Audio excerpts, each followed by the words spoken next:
मुजरमाना सेन रखदा हुंदा उस तो बुज़दिल बंदा दुनिया च कोई नहीं हुंदा।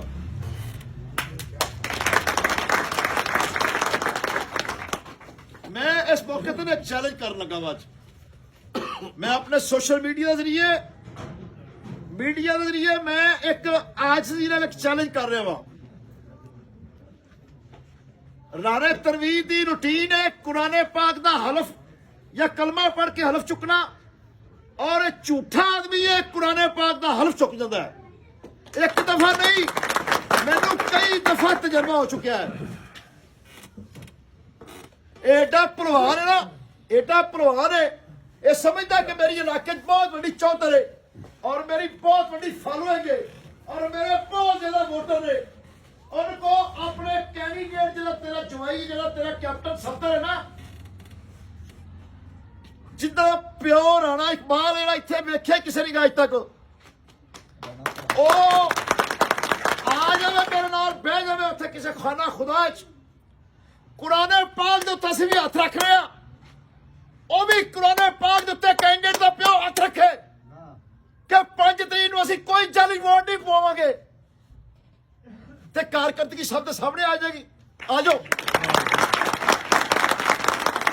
मेरा सवाल है नून लीग के कैंडिडेट दे अगे मेरा तलबकार जवाबदार है तनवीर के कि कैंडिडेट के प्यो नूं कहो कि कुरान पाक ते हथ रखे और असीं भी हथ रख रहे हैं।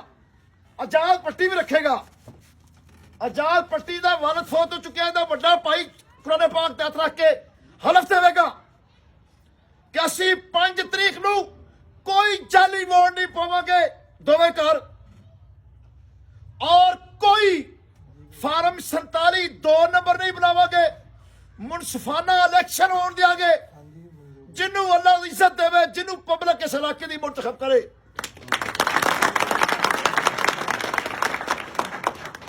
ये इलेक्शन है बदमाशी है, ये इलेक्शन है गुंडा खत्ती है, ये इलेक्शन है जो दहशत गर्दी है। मैं अपनी अगली गल करांगा कि बेगुनाहां दा खून मेरे अल्लाह दा कानून है। राणा तनवीर सुन ले, अपने वड्डे नौसर बाजा नूं भी दस दई कि बेगुनाहां दा खून राएगा कदी भी नहीं गया। मेरे अल्लाह दा कानून है और 5 तरीक नूं ये इलाका इमरान खान दे नाल मोहब्बत करेगा और अपना पैगाम पूरी दुनिया ही दसेगा कि 26 नवंबर नूं जिहड़े कतल होए ने राणा तनवीर तू उहदे च शामिल है, तेरा दमाद उहदे च शामिल है। इंशाअल्लाह ताला हक दी फतह होएगी, सच दी फतह होएगी, हुसैनियत दी फतह होएगी और यजीदियत दी शिकस्त होएगी।